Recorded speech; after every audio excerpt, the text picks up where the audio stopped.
Well, in other news now, as Israel prepares a response to Iran's missile strike last week and intensifies its operations against the Hezbollah, the U.S. President Joe Biden has urged Israeli Prime Minister Benjamin Netanyahu to minimize harm to civilians in Lebanon. The leaders held a phone conversation that lasted for about 30 minutes. The White House says the call was direct and very productive, adding that Biden and Netanyahu have also agreed to stay in close contact in the coming days.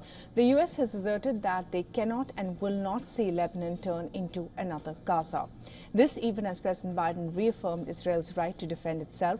This call was their first in nearly 2 months, and it came amid mounting pressure from Washington for Israel to not strike Iran's oil and nuclear facilities. But Israeli Defense Minister Yoav Gallant has meanwhile promised that an Israeli strike against Iran will be lethal, precise and surprising. Gallant was due to discuss Israel's response in Washington on Wednesday before a last-minute postponement of his visit by Netanyahu. After the Biden-Netanyahu call ended, Gallant issued a video statement describing Iran's October 1st missile attack as a failure. The defense minister warned whoever attacks Israel will be hurt and will pay a price.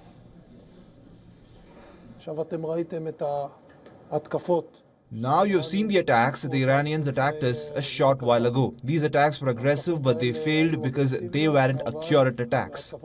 Just as we have been doing until now in the war on all other fronts, whoever attacks us will be hurt and will pay a price. Our attack will be deadly, precise, and above all surprising. They will not understand what happened and how it happened. They will see the results. As repeated threats reinforce fears that Israel and Hezbollah are on the verge of an all-out war, the U.S. State Department spokesperson Matthew Miller has said that the implementation of the UNSC resolution is a priority for the United States. At a time of heightened tension, the UN and diplomatic officials have all turned to the 2006 resolution in a bid to end the conflict. To be clear, when we say that we want to see 1701 implemented, that includes all the provisions of 1701. It doesn't just mean the provisions that apply to Hezbollah. It means Israel withdrawing south of the blue line as well. We want to see every provision implemented.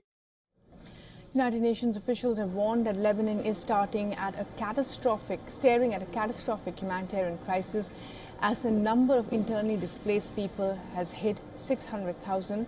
Hezbollah has said its fighters are locked in clashes with Israeli troops in southern Lebanon, using rocket-propelled weapons to repel Israeli attempts to breach the border.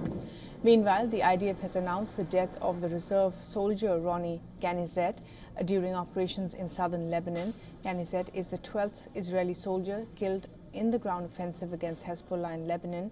And according to the IDF, this raises the total number of those soldiers killed since last year to 731.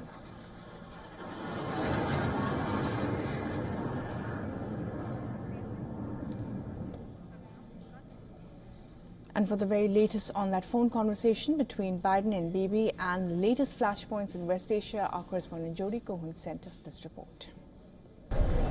The Israeli police and security service say they foiled an ISIS plot to car bomb and bring down the Azrieli towers, which you can see behind me. A father of 6 has died of his injuries a day after being stabbed in a terror attack in the central city of Hadera. And dozens of rockets have been launched at northern Israel from Lebanon. The Israel Defense Forces said they've carried out strikes on over 100 Hezbollah targets in the past day and uncovered and destroyed weapons, including rockets and anti-tank missiles. And following President Biden's call with Prime Minister Netanyahu, in which Biden reaffirmed Israel's right to defend its citizens, Lebanon's Prime Minister McCarthy said that diplomatic communications for a ceasefire have intensified. This is Jody Cohen for WION World is One. For all the latest news, download the WION app and subscribe to our YouTube channel.